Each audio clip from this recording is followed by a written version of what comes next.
Hey everyone, and welcome to The Explainer. Today, we are breaking down an absolutely fascinating newsletter from July 2026. We're looking at a crazy snapshot of the near future, where emerging tech isn't just giving our apps a fresh coat of paint, it's completely rewriting how we go about our daily lives.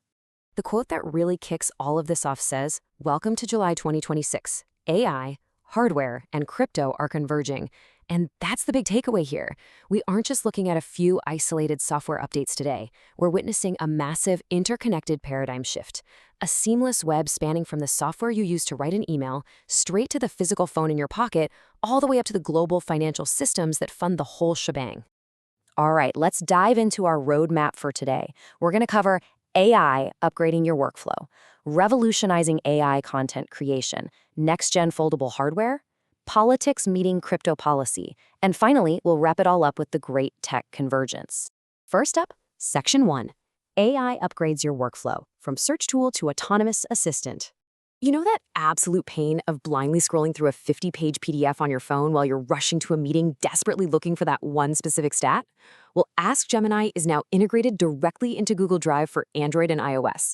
Instead of doing all that clunky keyword searching, you just ask it a question. Boom, the AI gives you an instant 3 to 5 line summary. It actually lets you have multi-turn conversations with your own files to get exact answers. Google's internal testing is already showing a massive 40% time savings for users.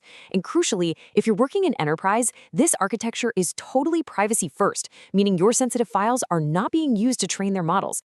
But what really takes this to the next level requires a new underlying technology called agentic AI. This is the brain powering Google's newly released Gemini Spark on macOS. See, unlike a standard chatbot that just answers your question and stops, an agentic AI actually acts on your behalf. It uses chain-of-thought reasoning to independently execute complex, multi-stage tasks.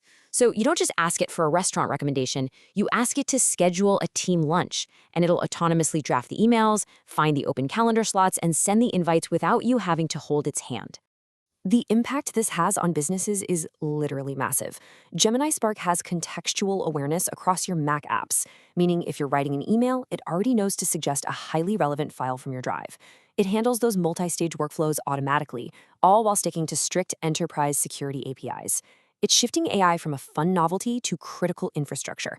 In fact, a Fortune 500 pilot program reported that employees using Spark saved an average of 6.5 hours a week on routine admin tasks. That's practically a whole workday handed back to every single employee every single week. Moving right along to Section 2, revolutionizing AI content creation. We're talking about democratizing video and image generation. Think back to how incredibly grueling the old video editing pipeline used to be.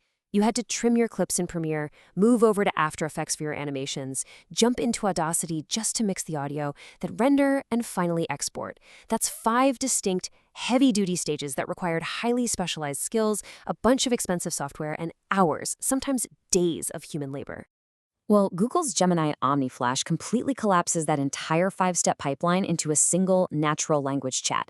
At just 10 cents a second for 720p video, a 60-second enterprise-grade video costs exactly $6. Just compare that to manual editing at $50 to $200 an hour. OmniFlash gives you a conversational interface and professional output at an absolutely wild price point. You literally just type, "Condense this video to 30 seconds and add upbeat music," and you get a finished, polished product in minutes. Now, I want you to really listen to this number, $0.034. Less than 4 cents. Google has a new model called Nano Banana 2 Lite, and despite that slightly goofy name, it is deadly serious for businesses.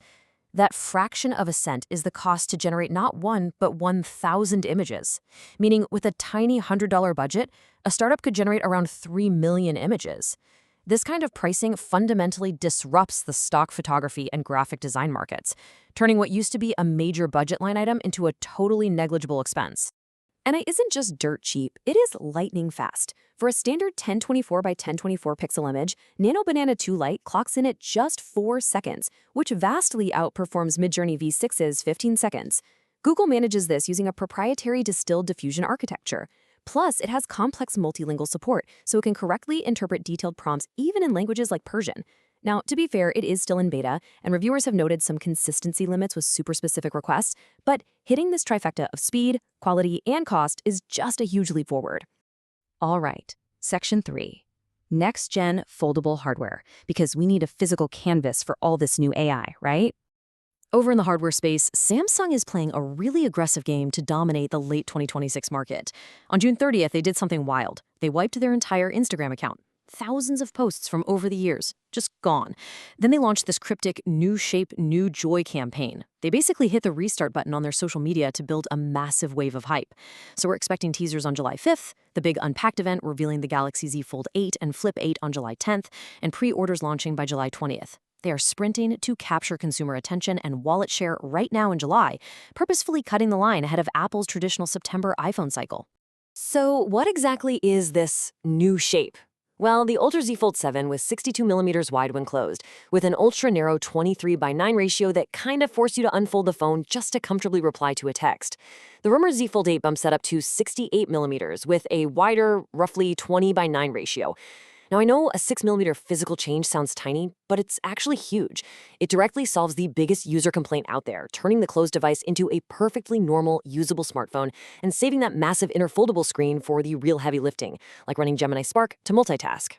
Zooming out to Section 4, Politics meets Crypto Policy. Let's unpack the $1.2 billion financial disclosure. Recently, Donald Trump released a legally mandated financial disclosure, and it revealed a massive $1.2 billion cryptocurrency portfolio.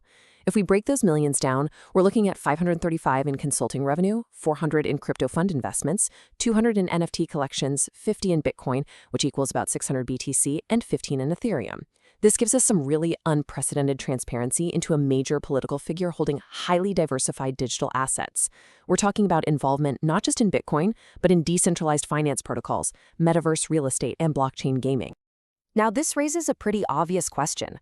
Why does this actually matter for the future of crypto? Well, we have to look past the raw financial data to the broader economic and regulatory landscape.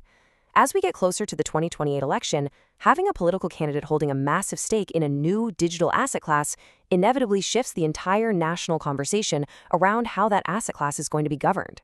The source material really lays out what those policy debates look like today.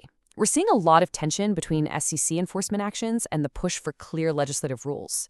There are proposals floating around for capital gains tax reductions on crypto, and even a highly debated idea of setting up a U.S. strategic Bitcoin reserve, sort of like our gold reserves. Proponents are arguing that a dedicated, supportive regulatory framework is absolutely crucial to keep blockchain startups here in the U.S., rather than seeing them flee to places like Singapore or Switzerland. On the flip side, critics are raising very valid warnings. Without robust protections against fraud, money laundering, and market manipulation, rapid liberalization could expose retail investors and the broader economy to massive systemic risks. So it's this incredibly delicate balancing act of pushing for innovation while ensuring consumer protection. And finally, Section 5, the Great Tech Convergence. Let's connect all these dots. So, the absolutely crucial point here is that none of the stories we covered today are happening in isolation. We are looking at total convergence. Just imagine Gemini Spark acting as your autonomous agent, completely automating your daily workflow on the spacious, newly redesigned screen of a Galaxy Z Fold 8. Well, all of this exists within a digital economy that is actively being reshaped and regulated at the highest levels of government. These are the building blocks of a completely new digital ecosystem, one where advanced AI software, next-gen physical hardware, and evolving financial systems directly interact and rely on one another. So, I want to leave you with this. As our tools gain this kind of unprecedented power and autonomy, how are you going to use them to shape your workflow and solve tomorrow's problems? The future isn't just something that's happening to us. These converging trends are handing us the actual tools to actively build it. Thank you so much for joining me for this explainer. Keep learning, stay curious, and I'll catch you next time.